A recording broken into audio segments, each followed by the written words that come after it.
If you let content get in the way of understanding and learning from a poem you dislike, are you also letting content get in the way of understanding and learning from a poem you do like? Do you like what you like for the wrong reasons?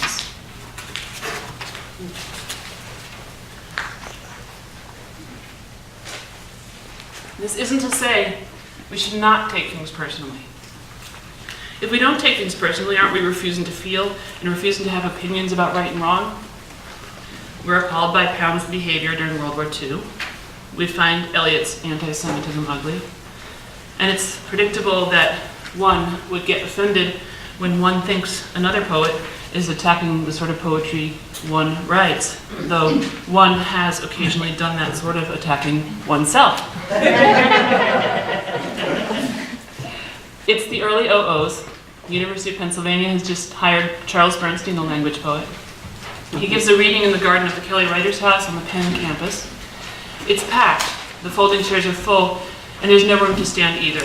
This in Philadelphia, a pretty sleepy town for poetry. Bernstein reads his poem, "Thank You for Saying Thank You," which begins, "This is a totally accessible poem.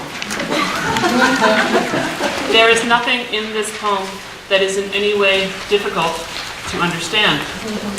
All the words are simple and to the point. There are no new concepts, no theories, no ideas to confuse you. This poem has no intellectual pretensions. It is purely emotional.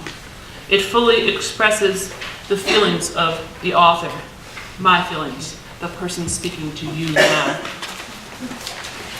I should stop this anecdote for a moment and say that years later I gave Bernstein Selected a rave review in the New York Times, and that his most recent book of criticism bears an enthusiastic blurb by me.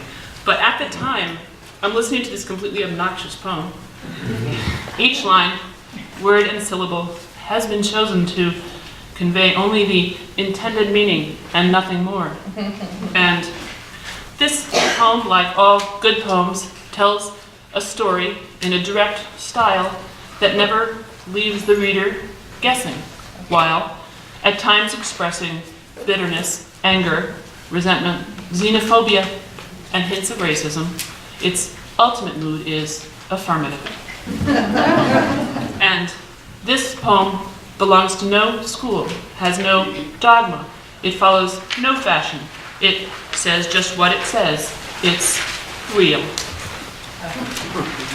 I'm sitting across the aisle from an ecstatic. He listens to poetry with his eyes shut. He sighs audibly at the good parts, as if urging the poet on.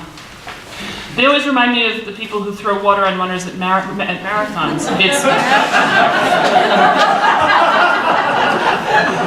It's meant to help.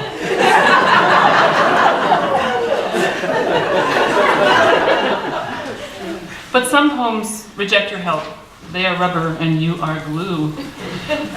Right around the time when Bernstein says it fully expresses the feelings of the author, the ecstatic listener's eyes flip open, his head and slumped shoulders straighten, his lips tighten. Around us, other people are laughing either because they get the joke or they want people to think they get the joke. I didn't know where I stood. I'm as mean and snotty as the proverbial next person. But was I being attacked? Not me personally, obviously, since Bernstein didn't know I existed. But was my thing being attacked? My poetry thing? I'm narrative, I'm accessible more or less. I say I a lot in poems. I'm not much interested in affirmation, and I don't look to poems for consolation, all that stuff, but I don't see what's gained from excluding irony from a poem. Yet still, what's wrong with sincerity at the heart of things? Walking home that night, 3 miles from west to South Philly, over the South Street Bridge, over the Schuylkill River, I have the city skyline lit up to the left of me and the refineries downriver to the right, because in all discussions of poetry, a zoom out to the landscape to accompany a moment of cinematic epiphany is obligatory. I realized that something happened to me at that reading. I didn't become a different kind of poet. I didn't abandon this kind of poetry for that kind of poetry, or abandon the main guard for the avant stream, or vice versa. I did realize that if something gets me angry, if a poem gets under my skin, if I feel offended by something, I ought to pay attention.